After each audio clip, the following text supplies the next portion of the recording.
अफगानिस्तान में तालिबान की हुकूमत हो गई है। राष्ट्रपति अशरफ गनी ने अफगानिस्तान छोड़ दिया और इसी के कुछ देर के बाद तालिबान ने काबुल में प्रेसिडेंशियल पैलेस पर कब्जा कर लिया।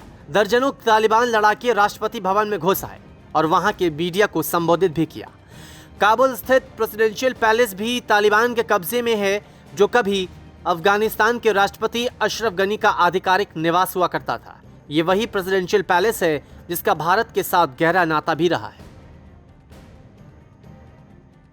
दरअसल काबुल स्थित राष्ट्रपति के महल को आधिकारिक तौर पर अर्ग के नाम से जानते हैं। साल 1880 में ब्रिटिश इंडियन आर्मी की तरफ से इसका निर्माण कराया गया था।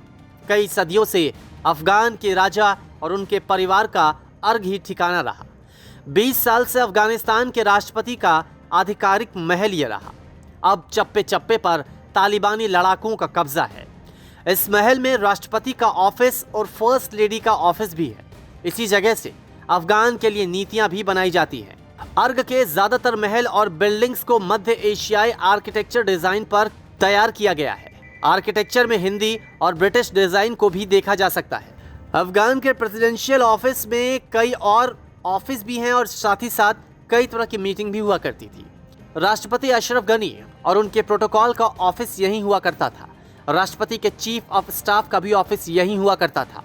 नेशनल सिक्योरिटी एडवाइजर के बिल्डिंग और राष्ट्रपति के प्रवक्ता का भी ऑफिस यहीं था।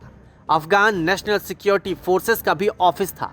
विदेशी डेलीगेशंस का भी इसी जगह पर स्वागत हुआ करता था। अफगान के लिए यह महल हमेशा से ही खास रहा। इसी महल के अंदर कई बड़े बड़े और अहम फैसले लिए गए, लेकिन वक्त के साथ साथ सारी चीजें पलट गई। जहां कभी चप्पे चप्पे पर अफगानिस्तानी फोर्सेस का पहरा था, वहां अब तालिबानी लड़ाकों का पहरा है।